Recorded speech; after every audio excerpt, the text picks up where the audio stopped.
Pour sa première tournée en province depuis sa nomination au gouvernement, Sylvain Moutombo Kambinga, ministre délégué à la Défense nationale chargé des anciens combattants, a séjourné une semaine durant dans le Grand Katanga. Dans la ville de Likasi, le ministre Sylvain Moutombo a été accueilli par le maire de cette ville, le docteur Petue Kapandwe, avec qui il a échangé dans son cabinet de travail sur la situation sécuritaire de la ville et surtout des conditions de vie des hommes en uniforme. Après ce tête-à-tête, le ministre délégué à la Défense nationale chargé des anciens combattants a félicité le maire de la ville de Likasi pour l'attention dont il fait montre à l'égard des hommes en uniforme. Nous avons discuté avec le maire par rapport à la mise en condition de certains militaires pour leur enterrement en créant des cimetières militaires, des cimetières civils que nous-mêmes, ministère des tutelles des anciens combattants, nous aurons à soutenir. Bien entendu avec une grande collaboration parce que le problème des cimetières c'est à la compétence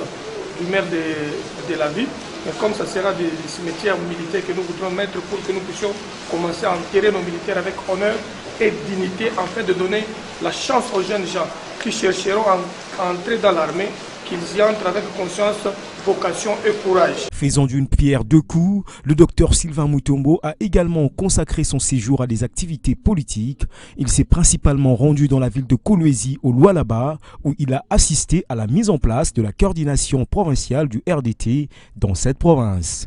Dior Kabeyi et Njibou Moussalo Jean-Claude ont été respectivement nommés coordonnateurs et secrétaires exécutifs provincial du RDT Lualaba. Après leur installation, ils ont été dotés des symboles et insignes du RDT. À cette occasion, en sa qualité de président du bureau politique de cette plateforme politique et électorale, Sylvain Moutombo a sensibilisé les cadres et militants du RDT à se préparer pour les élections de 2023 afin de donner au président de la République Félix-Antoine Tshisekedi la majorité parlementaire aux législatives de 2023. Après l'UNC,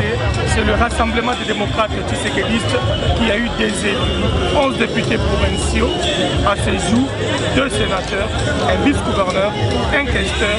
3 ministres provinciaux et moi-même comme ministre national et un vice-gouverneur dans la province du Kasaï oriental. Maintenant nous sommes dans nos oripeaux d'implantation, nous sommes dans nos oripeaux de mettre le boucher double pour amener le président de la République à avoir la majorité parlementaire en 2023 et sur ce, en lui apportant plus ou moins 100 députés sur la liste du RDT. Avant Kolwezi, il a fait passer le même message aux cadres et militants du RDT de Lubumbashi dans le Haut-Katanga.